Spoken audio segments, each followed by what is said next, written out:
If you look at a chart of your average carnivore, your average omnivore, herbivore, and frugivore, you'll find that we fall completely. Every organ in our body is that of an herbivore, frugivore, not of an omnivore or carnivore. We have 2 hands and 2 feet, and we walk erect. All of the carnivores have 4 feet and perform their locomotion using all 4s. Tails. Carnivores have tails.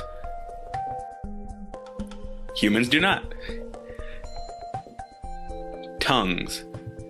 Only the truly carnivorous animals have rasping, rough tongues. All other creatures have smooth tongues. Claws. A lion's claws are like razors. Our lack of claws makes ripping skin or tough flesh extremely difficult. We possess much weaker, flat fingernails instead. Opposable thumbs. Our opposable thumbs make us extremely well equipped to collect a meal of fruit in a matter of a few seconds. Most people find the process effortless. All we have to do is pick it. The claws of carnivores allow them to catch their prey in a matter of seconds as well. We could no more catch and rip the skin or tough flesh of a deer or antelope than a lion could pick mangoes or bananas. Births. Humans usually have children one at a time. Carnivores typically give birth to litters. Colon formation. Our convoluted colons are quite different in design from the smooth colons of carnivorous animals. Intestinal length. Our intestinal tract measures roughly 12 times the length of our torsos, about 30 feet. This allows for the slow absorption of sugars and other waterborne nutrients from fruit. In contrast, the digestive tract of a carnivore is only 3 times the length of its torso. This is necessary to avoid rotting or decomposition of flesh inside the animal. The carnivore depends upon highly acidic secretions to facilitate rapid digestion and absorption in its very short tube. Still, the putrefaction of proteins and the rancidity of fats is evident in their feces. Mammary glands. The multiple teats on the abdomens of carnivores do not coincide with the pair of mammary glands on the chest of humans. Sleep. Humans spend roughly 2/3 of every 24-hour cycle actively awake. Carnivores typically sleep and rest from 18 to 20 hours per day, and sometimes more. Microbial tolerance. Most carnivores can digest microbes that would be deadly for humans, such as those that cause botulism. Perspiration. Humans sweat from pores on their entire body. Carnivores sweat from the tongue only. Vision. Our sense of vision responds to the full spectrum of color, making it possible to distinguish ripe from unripe fruit at a distance. Meat eaters do not typically see in full color. Drinking. Should we need to drink water, we can suck it with our lips, but we cannot lap it up. Carnivores' tongues protrude outward so they can lap water when they need to drink. Vitamin C. Carnivores manufacture their own vitamin C. For us, vitamin C is an essential nutrient that we must get from our food. Jaw movement. Our ability to grind our food is unique to plant eaters. Meat eaters have no lateral movement in their jaws. Teeth.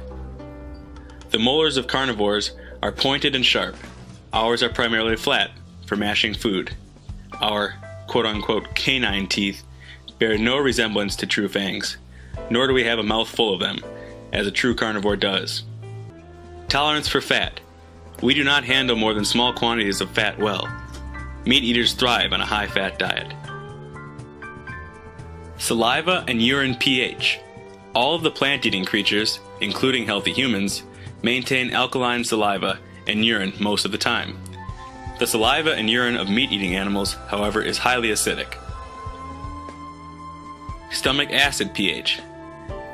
The pH level of the hydrochloric acid that humans produce in their stomachs generally ranges about 3 to 4 or higher, but can go as low as 2.0. 0 equaling the most acidic, 7 equaling neutral, and 14 being the most alkaline. The stomach acid of cats and other meat eaters can be in the 1 range and usually runs in the 2s. Because the pH scale is logarithmic, this means the stomach acid of a carnivore is at least 10 times stronger than that of a human and can be 100 or even 1,000 times stronger. Uricase. True carnivores secrete an enzyme called uricase to metabolize the uric acid in flesh.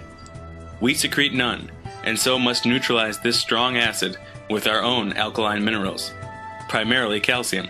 The resulting calcium urate crystals are one of the many pathogens of meat eating, in this case giving rise to or contributing to gout, arthritis, rheumatism, and bursitis. Cleanliness. We are the most particular of all creatures about the cleanliness of our food. Carnivores are the least picky, and will eat dirt, bugs, organic debris, and other items along with their food. Natural appetite. I saved this one for last, because this should say it all. Our mouths water at the sight and smells of the produce market. These are living foods, the source of our sustenance. But the smell of animals usually puts us off. Carnivores' mouths water at the sight of prey, and they react to the smell of animals as though they sense food. Our anatomy, physiology, biochemistry, and psychology all indicate that we are not carnivores.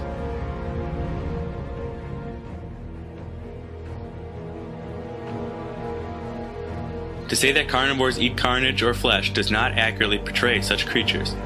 Animals that live on other animals usually eat raw meat, straight from the carcass, with relish. Carnivores consume most of the animals, not merely the flesh, eating the muscle meat as well as the organs, and lapping up the warm, fresh blood and other bodily fluids with gusto. They delight in the guts and their partially digested contents. They even crush, split, and eat the smaller bones, and their marrow and gristle. Most of us love animals as fellow creatures on earth.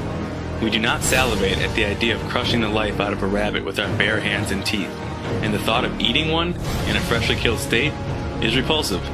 Oh, I hope this isn't full of maggots or anything. We certainly do not enjoy chewing on bones, It's so squidgy. gristle, entrails, chunks of raw fat and flesh, and the hair and vermin that inevitably accompany them. We cannot imagine slurping hot blood, getting it all over our faces, hands, and bodies. These behaviors are alien to our natural disposition and are actually sickening. So strange. We'll wrap it.